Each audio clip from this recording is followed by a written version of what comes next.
आसान बनाने का जो अभियान देश में चल रहा है, डिजिटल बैंकिंग यूनिट्स उस दिशा में एक और बड़ा कदम है। ये सिर्फ एक ऐसी विशेष बैंकिंग व्यवस्था है जो मिनिमम डिजिटल इंफ्रास्ट्रक्चर से मैक्सिमम सेवाएं देने का काम करेगी।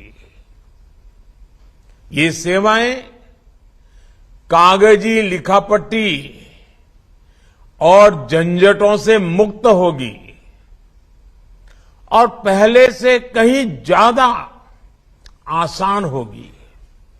यानी इनमें सुविधा होगी और एक मजबूत डिजिटल बैंकिंग सुरक्षा भी होगी।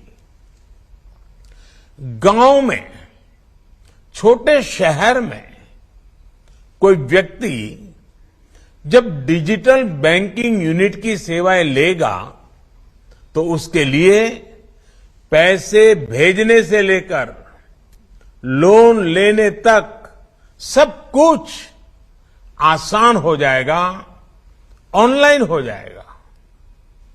आप कल्पना करिए, एक जमाने में जब एक ग्रामीण को, हमारे गांव के नागरिक को, एक गरीब को छोटी छोटी बैंकिंग सेवाओं के लिए संघर्ष करना पड़ता था, उसके लिए ये एक बहुत बड़ा कदम हुआ करता था।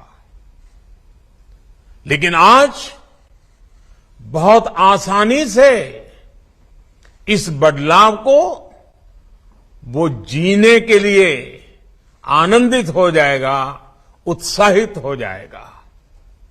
साथियों, हमारी सरकार का लक्ष्य भारत के सामान्य मानवी को एम्पावर करना है, उसे पावरफुल बनाना है। इसलिए हमने समाज के अंतिम पायदान पर खड़े व्यक्ति को ध्यान में रखकर नीतियां बनाई और पूरी सरकार उसकी सुविधा और प्रगति के रास्ते पर चली। हमने दो चीजों पर एक साथ काम किया। पहला, बैंकिंग व्यवस्था को सुधारना, उसे मजबूत करना, उसमें पारदर्शिता लाना, और दूसरा, वित्तीय समावेश किया, फाइनेंशियल इंक्लूजन किया। पहले जब बौद्धिक सेमिनार्स होती थी, बड़े बड़े विद्वान लोग अर्थव्यवस्था की, बैंकिंग व्यवस्था की, गरीबों की चर्चा करते थे, तब स्वाभाविक रीते वित्तीय समावेश की बात होती ही थी। लेकिन जो व्यवस्थाएं थी वो विचारों तक सीमित रह जाती थी। व्यवस्थाएं इस क्रांतिकारी कार्य के लिए, फाइनेंशियल इंक्लूजन के लिए, समावेश के लिए तैयार नहीं होती थी।